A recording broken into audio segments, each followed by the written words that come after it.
নমস্কাৰ আমাৰ যি আসাম ডাইৰেক্ট ৰিক্ৰুইটমেণ্টৰ গেট 4 পৰীক্ষা 27 অক্টোবৰ তাৰিখে হৈ গ'ল তাৰ ওপৰত এটা ভাল খবৰ আহিছে আপোনালোকৰ ৰিজাল্টৰ ওপৰত ভাল খবৰ এটা আহিছে আপোনালোকে ভিডিঅ'টো শেষলৈকে চাই থাকিব তেতিয়া গম পাব কি ক'ব বিচৰা হৈছে ভিডিঅ'টো আৰম্ভ কৰাৰ আগতে এটা কথা কৈ থব বিচাৰিছোঁ আমাৰ যি স্বাস্থ্য বিভাগৰ নন টেকনিক্যাল টেকনিক্যাল আৰু গেট 4 পৰীক্ষা ইতিমধ্যে হ'বলৈ গৈ আছে আমাৰ টেকনিক্যাল পোষ্টৰ পৰীক্ষা হ'ব জানুৱাৰী 12 তাৰিখে আৰু বেছি দিন নাই আপোনালোকৰ জানুৱাৰী 12 তাৰিখে পৰীক্ষা আৰম্ভ হ'ব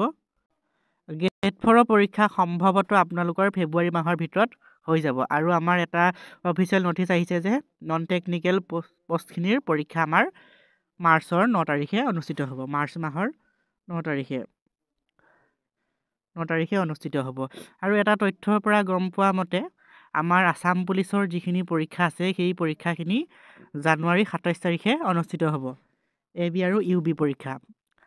এইটো সম্পূৰ্ণ অফিচিয়েল তথ্য নহয় আমাৰ যি কথা ক'লোঁ আমি আসাম পুলিচৰ সেইটো সম্পূৰ্ণ অফিচিয়েল তথ্য নহয় কিন্তু এটা তথ্যৰ পৰা গম পাইছোঁ যে জানুৱাৰী মাহৰ 27 তাৰিখে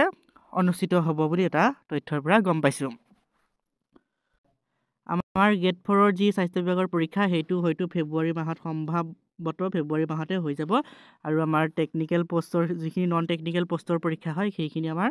9 তাৰিখ মাৰ্চ মাহৰ 9 তাৰিখত অনুষ্ঠিত হ'ব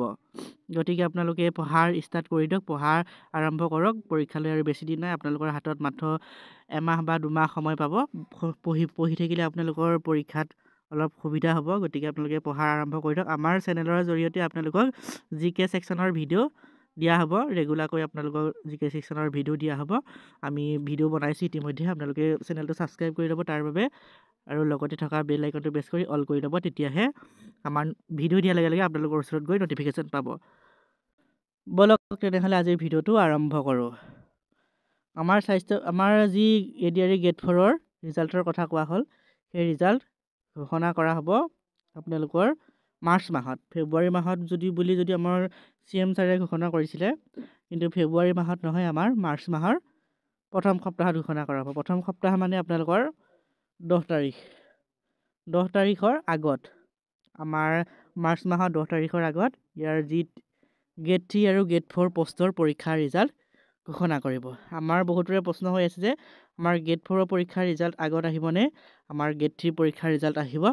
আমাৰ যিহেতু গেট 4 পৰীক্ষাটো পিছত হৈছিলে গেট 3 পৰীক্ষাটো আগত হৈছিলে আৰু গেট 4 পৰীক্ষাটো পিছত হৈছিলে সেই ক্ষেত্ৰত আমাৰ এনেকুৱা লাগে যেন গেট 3 পৰীক্ষাৰ ৰিজাল্ট আগত আহিব কিন্তু নহয় আমি যিটো তথ্যৰ পৰা গম পাইছোঁ সেই তথ্য অনুসৰি আপোনালোকক ক'ব বিচাৰিছোঁ যে আমি সম্পূৰ্ণ শুদ্ধ তথ্য দিব বিচাৰোঁ আপোনালোকে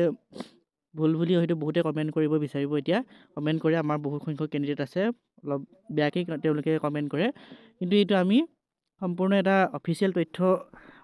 পৰা গম পাইছোঁ যে আমাৰ গেট 4ৰ পৰীক্ষাৰ ৰিজাল্টটো আগত দিব গেট 4ৰ পৰীক্ষাৰ ৰিজাল্টটো আগত দিব হয়তো তাৰ এদিন বা দুদিনৰ পিছত আমাৰ গেট 3 ৰিজাল্টখিনি দিব আমাৰ গেট 3 ৰিজাল্ট গোটেইখিনি একেলগে আহিব যি ড্ৰাইভাৰ পোষ্টৰ পৰীক্ষা হৈ গ'ল আৰু আমাৰ যি গ্ৰেজুৱেট লেভেলৰ পৰীক্ষা হৈ গ'ল হায়াৰ ছেকেণ্ডেৰী লেভেলৰ পৰীক্ষা হৈ গ'ল গোটেইকেইটা পৰীক্ষাৰ ৰিজাল্ট একেলগে আহিব আৰু আমাৰ গেট 4ৰ যি 3টা কেটেগৰী পৰীক্ষা হৈ গ'ল 2খন পেপাৰৰ সেই পৰীক্ষাৰ ৰিজাল্টটো একেলগে আহিব আমাৰ গেট 4ৰ পৰীক্ষাটো আগত দিব ৰিজাল্ট আৰু গেট 3 পৰীক্ষাটোৰ ৰিজাল্টটো পিছত দিব আমাৰ যিটো তথ্যৰ পৰা গম পোৱা গৈছে সেই তথ্যৰ পৰা ক'বলৈ বিচাৰিছোঁ আৰু ৰিজাল্টটো দিয়া হ'ব মাৰ্চ মাহৰ 10 তাৰিখৰ আগত এই ৰিজাল্ট ঘোষণা কৰিব আমাৰ গেট 3 আৰু গেট 4 আসাম ডাইৰেক্ট ৰিক্ৰুইটমেণ্টৰ গেট 3 আৰু গেট 4ৰ আমাৰ স্বাস্থ্য বিভাগৰ পৰীক্ষাও যিহেতু পালেহি আপোনালোকে পঢ়াৰ ষ্টাৰ্ট কৰক আপোনালোকৰ তাত সময় যিহেতু নাই আমাৰো জিকে ছেকশ্যনৰ ভিডিঅ' ৰেগুলাৰকৈ দিয়া হ'ব এতিয়াৰ পৰা আপোনালোকে অহাকালিৰ পৰা ভিডিঅ'বিলাক লাভ কৰিব তাৰ বাবে আপোনালোকে চেনেলটো ছাবস্ক্ৰাইব কৰিব আৰু ভিডিঅ'টো শেষলৈকে চাই থকাৰ বাবে আপোনালোকক বহুত বহুত ধন্যবাদ আজিলৈ ভিডিঅ'টো ইমানেই আছিলে ধন্যবাদ